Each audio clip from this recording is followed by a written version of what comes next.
अस्सलाम वालेकुम नाज़रीन, मैं मोहम्मद असलम हुसैन सियासत की खबरों में आप सबका इस्तकबाल करता हूँ। कर्नाटक असेंबली इंतखाबात के नतायज सामने आ गए हैं। कांग्रेस को तौक़े के ऐन मुताबिक हुकूमत मुखालिफ लहर का भरपूर फ़ायदा मिलने के साथ साथ बीजेपी हुकूमत की बदउनवानी और मरकज़ी लीडरशिप के ज़रिए रियासती लीडरशिप पर भरोसा न करने का भी फ़ायदा मिला है। इसका ये नतीजा रहा है कि कांग्रेस को कर्नाटक में वाज़ेह अक्सरियत मिल गई है। कर्नाटक में कांग्रेस ने 136 सीटें हासिल की है, वहीं इक़्तिदार में रही बीजेपी 65 सीटों पर सिमट गई। नतायज के ऐलान के बाद किंग मेकर बनने का ख्वाब देख रही जेडीएस को सिर्फ 19 सीटों पर इक्तफा करना पड़ा। इन नतायज ने बीजेपी के नाकाबिल तस्खीर होने के भरम को भी मिटा दिया है। साथ ही इस इलेक्शन से ये भी वाज़ेह हुआ है कि कांग्रेस की रियासती लीडरशिप ने बीजेपी के सितारों से सजी मरकजी लीडरशिप को शिकस्त दी है। वाज़ेह है कि इस इलेक्शन में बीजेपी और कांग्रेस के कई बड़े चेहरों का सियासी मुस्तकबिल दांव पर लगा हुआ था। कांग्रेस के सिद्धारामैया और डी के शिव कुमार, बीजेपी के बसवराज बोम्मई अहम चेहरे थे। ये तीनों इंतखाबात जीत गए, लेकिन बोम्मई सरकार में वजीर रहे 11 अरकान असेंबली शिकस्त से दो चार हो गए। कांग्रेस सदर के तौर पर खड़गे के लिए भी ये बहुत अहम इंतखाब था और ये एक तरफा जीत पार्टी में इनका कद बढ़ा देगी। इस खबरनामे को MS एजुकेशन की जानिब से स्पॉन्सर किया जा रहा है। Alhamdulillah, I have secured 10 by 10 GPA position in SSC board examinations. Speaking about my experience in MS Creative School, it was really awesome because the kind of support, the kind of guidance our teachers provided at every step is remarkable, is marvelous. Please click the following link in description for more details. Karnataka में शिकस्त कबूल करते हुए वज़ीर आला बसवराज बोम्मई ने साफ कह दिया है कि वज़ीर आज़म नरेंद्र मोदी और बीजेपी कारकुनों की तमाम तर कोशिशों के बावजूद हम जीत नहीं सके। बोम्मई के इस बयान में कुछ अहम हक़ाइक़ भी शामिल हैं। एक तरह से कर्नाटक इंतखाबात में मुहिम की कशिश वज़ीर आज़म मोदी और मरकज़ी वज़ीर दाखिला अमित शाह की रैलियाँ थी। बीजेपी के अपने आदाद शुमार के मुताबिक पार्टी ने कर्नाटक में कुल 9,125 रैलियाँ और 1377 रोड शोज मुनक़िद किए। इंतखाबी मुहिम के आखिरी 2 हफ्तों के दौरान वज़ीर आज़म नरेंद्र मोदी ने 42 रैलियां की, जबकि अमित शाह भी पीछे नहीं रहे और उन्होंने 30 रैलियों में हिस्सा लिया, जिनमें 42 हलकों में वज़ीर आज़म नरेंद्र मोदी ने रैलियां की। इनमें से बीजेपी कम से कम 22 सीटों पर हार गई। मांडिया जिले का वज़ीर आज़म ने 2 मरतबा दौरा किया, लेकिन बीजेपी वहाँ की तमाम सीटें हार गई। वज़ीर आज़म नरेंद्र मोदी के दस्ते-रास्त अमित शाह का रिकॉर्ड और भी ख़राब रहा। उन्होंने जिन इलाकों में रैलियाँ की वहाँ बीजेपी की बढ़तरी का फ़ीसद सिर्फ 37% है। अमित शाह की 30 रैलियों में से बीजेपी 19 सीटों पर हार गई। वाज़ेह के मोदी ने कर्नाटक में इंतखाबी मुहिम की शुरुआत किस तरह की थी? उन्होंने अपनी इब्तदाई तकारीर में यही जज्बाती बयान दिया था कि अपोजिशन लीडरों ने इन्हें 91 मरतबा गालियाँ दी है। उन्होंने कांग्रेस पर इल्ज़ाम लगाया कि वो कर्नाटक में एक बाअसर बरादरी लिंगायत की तौहीन कर रही है, लेकिन जब कांग्रेस जनरल सेक्रेटरी प्रियंका गांधी ने वज़ीर आज़म की तकरीर का जवाब देना शुरू किया तो वज़ीर आज़म के मौज़ूआत तब्दील होने लगे। AICC सदर मल्लिकार्जुन खड़गे ने कर्नाटक असेंबली इंतखाबात में कांग्रेस की शानदार कामयाबी के बाद बीजेपी पर तनकीद करते हुए कहा कि जो लोग कांग्रेस मुक्त भारत चाहते थे, इन्हें बीजेपी मुक्त दक्षिण भारत का सामना करना पड़ा। खड़गे ने बीजेपी पर तंज करते हुए कहा कि तकब्बुर पर मबनी बयानात अब काम नहीं करेंगे, अब इन्हें अवाम की तकलीफ़ों को समझना पड़ेगा।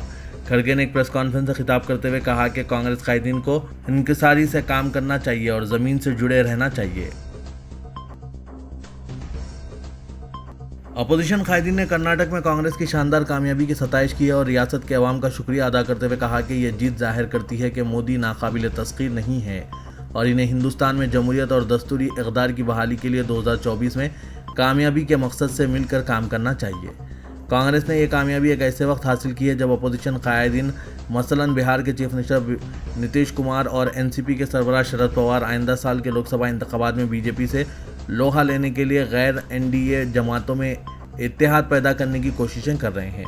मगरबी बंगाल की चीफ मिनिस्टर और TMC लीडर ममता बनर्जी ने कहा कि 2024 के लोकसभा इंतखाबात से कबल बीजेपी के खात्मे का आगाज़ हो गया है। उन्होंने एक ट्वीट में कहा कि मैं तब्दीली के हक़ में फैसला कुन मैंडेट देने के लिए कर्नाटक के अवाम को सलाम करती हूँ। जालिम हुक्मरानों अक्सरियत के गलबे की सियासत का खात्मा हुआ है। जब अवाम सुकून चाहते हैं और जमहूरी ताकतें कामयाबी हासिल करती है तो कोई भी इन्हें दबा नहीं सकता।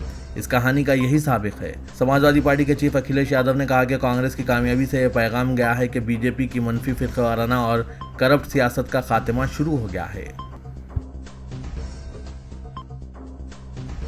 रियासत कर्नाटक में बीजेपी की हार के साथ ही जुनूबी हिंद बीजेपी मुक्त हो गया है। जाफरानी पार्टी कर्नाटक को जुनूब की दूसरी रियासतों में कदम जमाने के लिए लॉन्चिंग पैड के तौर पर इस्तेमाल करना चाहती थी। हिजाब, हलाल, टीपू और लव जिहाद जैसे मौज़ूआत का सहारा लेकर इसने इसकी शुरुआत भी कर दी थी, मगर कर्नाटक के अवाम ने इसे जिस तरह मुस्तरद किया है, इससे जनूबी हिंद में इसकी पेशरफ्त यकीनी तौर पर मुतासिर होगी। ये ज़ाफ़रानी पार्टी के लिए दोहरी मार के मज़दाक़ है, क्योंकि इसकी वजह से पार्लिमानी इलेक्शन में इसकी राहें महदूद हो जाएंगी। ऐसे वक्त में जबकि 2019 के पार्लिमानी इलेक्शन में ज़ाफ़रानी पार्टी ने उत्तर प्रदेश होकर बिहार या मध्य प्रदेश और छत्तीसगढ़ होकर राजस्थान इतनी पार्लिमानी सीटों पर फतेह हासिल कर ली थी जितनी पर वो हासिल कर सकती थी। अब यहाँ 2024 के पार्लिमानी इलेक्शन में सीटों की तादाद में इजाफा तकरीबन नामुमकिन है, अलबत्ता कमी का अंदेशा है। इसी अंदेशे से निमटने और इन शुमाली हिंद समेत बीजेपी के गलबे वाली रियासतों में होने वाले मुमकिना नुकसान की भरपाई के लिए ज़ाफ़रानी पार्टी जनूबी हिंद को पुरुम्मीद निगाहों से देख रही थी। यह वजह है कि जनूबी हिंद को भी कभी हलाल तो कभी हिजाब और कभी टीपू तो कभी लव जिहाद के नाम पर इसी रंग में रंगने की कोशिश होती रहती है जिस रंग में शुमाली हिंदुस्तान को रंगा जा चुका है। मगर कर्नाटक के अवाम ने जनूबी हिंद में फतेह के लिए गए पहले किले को कम व बेश मस्मार कर दिया है। कर्नाटक असेंबली इंतखाबात के दौरान मुसलमानों को हासिल 4% रिजर्वेशन मौजू बहस रहा था। बीजेपी इस रिजर्वेशन को ख़त्म करना चाहती थी, बल्कि इसने इसे एक तरह से ख़त्म ही कर दिया था। वो तो भला हो सुप्रीम कोर्ट का कि इसकी मदाखलत से महफूज रहा। अब जबकि इंतखाबी नतायज ज़ाहिर हो चुके हैं तो पता चला कि 224 रुकनी असेंबली में मुसलमानों को तालीम और मुलाजमत में हासिल 4% रिजर्वेशन की तरह असेंबली में भी 4% की मुनासिबत से 9 सीटें हासिल हुई हैं। इसी तरह 5 उम्मीदवारों को दूसरी पोजीशन हासिल हुई। दिलचस्प बात यह है कि कामयाब होने वाले और दूसरा मुकाम हासिल करने वाले तमाम के तमाम उम्मीदवारों का ताल्लुक कांग्रेस पार्टी से है और इन तमाम ने एक उम्मीदवार को छोड़कर बीजेपी के उम्मीदवारों को शिकस्त दी है। रियासत उत्तर प्रदेश के बल्दियाती इलेक्शन में मेयर की सभी 17 सीटों पर बीजेपी के उम्मीदवारों ने अपने करीबी हरीफ को शिकस्त देकर मेयर की सभी सीटों पर कब्जा कर लिया है। इस दौरान नगर पालिका और नगर पंचायत के इंतखाबात में भी बीजेपी सबसे आगे रही। उत्तर प्रदेश के बल्दियाती इलेक्शन में सभी 17 नगर निगमों में ईवीएम से इलेक्शन कराए गए थे, जिसकी वजह से गिनती शुरू होने के साथ सभी मेयर के ओहदों की रुझान आ गए थे। इब्तदाई दौर में ही इन तमाम सीटों पर बीजेपी के उम्मीदवार सबक़त हासिल किए हुए थे। मुरादाबाद और आगरा की सीटों पर बीएसपी के उम्मीदवार शुरुआती दौर में बीजेपी के उम्मीदवारों से आगे थे, लेकिन दोपहर के बाद इन मुकामात पर भी बीजेपी उम्मीदवार आगे हो गए। दारुलहुकूमत लखनऊ में बीजेपी की उम्मीदवार सुषमा खरकवाल ने समाजवादी पार्टी की वंदना मिश्रा को तकरीबन 1,50,000 वोटों से शिकस्त दी। इसके साथ ही बीजेपी नगर महापालिका के 85 और नगर पंचायत की 199 सीटों पर जीत हासिल कर ली है। इस दौरान समाजवादी पार्टी नगर पालिका के 38 और नगर पंचायत की 80 सीटों पर ही कामयाब हो सकी, जबकि बीएसपी को एक बार फिर मायूसी हुई है। रियासत महाराष्ट्र में कमसिन लड़कियों की शादियां रोकने की बड़े पैमाने पर मुहिम चलाई जा रही है। मुख्तलिफ अजला में इस मुहिम की मदद से शादियां रोकने में कामयाबी मिली है। इस सिलसिले में ख्वातीन कमीशन को रियासत में हो रही कमसिन लड़कियों की शादियों से मुतालिक मुतला करने की भी अपील की गई है। याद रहे कि गुज़श्ता दिनों रियासती कमीशन बराए ख्वातीन ने एक रिपोर्ट जारी की थी, जिसमें बताया गया था कि महाराष्ट्र में 3 माह के दौरान 5,610 लड़कियां गायब हुई है। हिंदुस्तान टाइम्स ने अपनी एक रिपोर्ट में रियासती कमीशन बराए ख्वातीन की सरबराह रूपाली चाकनगर के हवाले से बताया कि इस साल जनवरी में 1,600, फरवरी में 1,810, जबकि मार्च में 2,200 लड़कियां लापता हो गई और यह इंतहाई अफसोसनाक है। इनके मुताबिक अक्सर लड़कियों को शादी या मुलाजमत के लिए फंसाया गया। इनमें से एक बड़ी तादाद कमसिन लड़कियों की भी है। इनकी गुर्बत का फ़ायदा उठाकर कम उम्री में इनकी शादी कर दी गई, लेकिन अब इनको कोई ढूंढ नहीं पा रहा है, इनका कोई सुराग नहीं है। इसके बाद से कमसिन लड़कियों की शादी रोकने के लिए मुहिम चलाई जा रही है।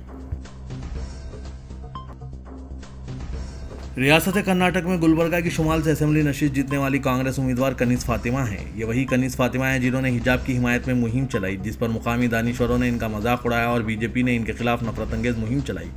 इनको हराने के लिए कसीर तादाद में इस नशिस्त से मुस्लिम उम्मीदवारों को उतारा गया था। बिलाखिर कांग्रेस उम्मीदवार बाजी मारने में कामयाब रहे। दूसरी जानिब बीजेपी के सीटी रवि हैं, जिन्होंने हलाल मीट को इक्तिसादी जिहाद बताया था और रियासत के मुसलमानों को गोधरा जैसे हालात की धमकी दी थी। उन्होंने ही हिजाब पर बदबख्ताना बयान दिया था और इन्हीं नफरत अंगेज बयानों की बुनियाद पर वज़ीर आला बनने का ख्वाब देखने लगे थे। बहरहाल इंतखाबात में इनको मुंह की खानी पड़ी, वो अपनी नशिस्त नहीं बचा सके। वहीं बीजेपी लीडर रेणुकाचार्या हैं, उन्होंने इंतखाबात से कबल रियासत कर्नाटक में मदरसों पर पाबंदी लगाने की मुहिम चलाई थी। बिलाखिर इन्हें भी लोगों ने मुस्तरद कर दिया। इख्तिताम पजीर असेंबली इंतखाबात में बीजेपी के ऐसे कई लीडर जिन्होंने अक़लियतों के खिलाफ जहर अफशानी की थी और जिन्हें उम्मीद थी कि वो ऐसे ही बयानों की बुनियाद पर इंतखाबी मैदान मार लेंगे, लेकिन राय दहिंदगान ने इन्हें धूल चटा दी। रियासत कर्नाटक में बीजेपी की हार के साथ साथ कुल हिंद मजलिस इत्तेहादुल मुस्लिमीन के उम्मीदवारों को भी कामयाबी नहीं मिल सकी। लेकिन जहां उत्तर प्रदेश में बीजेपी कामयाब हुई है यानी मुकामी बल्दियाती इंतखाबात में, वहीं मजलिस की भी बेहतर कारकर्दगी सामने आई है। नाज़रीन, मेरे इस ख्याल पर आपकी क्या राय है, कमेंट के जरिए ज़रूर बताइएगा। क्योंकि उत्तर प्रदेश में मजालिस मुकामी व बल्दियाती इंतखाबात में कुल हिंद मजलिस इत्तेहादुल मुस्लिमीन की कारकर्दगी बेहतर रही। उत्तर प्रदेश के शहरों में 5 सदर नशीन मजलिस के मुंतखब हुए हैं। जुमला 76 कॉरपोरेटर्स और काउंसलर्स कामयाब हुए हैं। लेकिन रियासत कर्नाटक में मजलिस को शिकस्त का सामना करना पड़ा।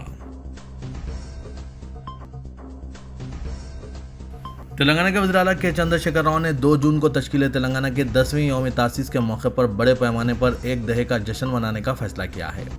इस सिलसिले में चीफ मिनिस्टर ने सेक्रेटरीट में मुख्तलिफ महकमों के आला अहदेदारों के साथ एक इजलास मुनक्किद किया, जिसमें चीफ सेक्रेटरी शांति कुमारी के अलावा मुख्तलिफ महकमों के special chief secretaries, principal secretaries, chief minister के मुशीर और हुकूमत के मुशीरान भी मौजूद थे। इजलास से खिताब करते हुए चीफ मिनिस्टर ने कहा कि 2 जून को रियासत तेलंगाना की तश्कील के 10 साल मुकम्मिल हो रहे हैं, जिसके पेश नज़र हुकूमत ने एक दहे की तकारीब को 1 माह तवील मनाने का फैसला किया है।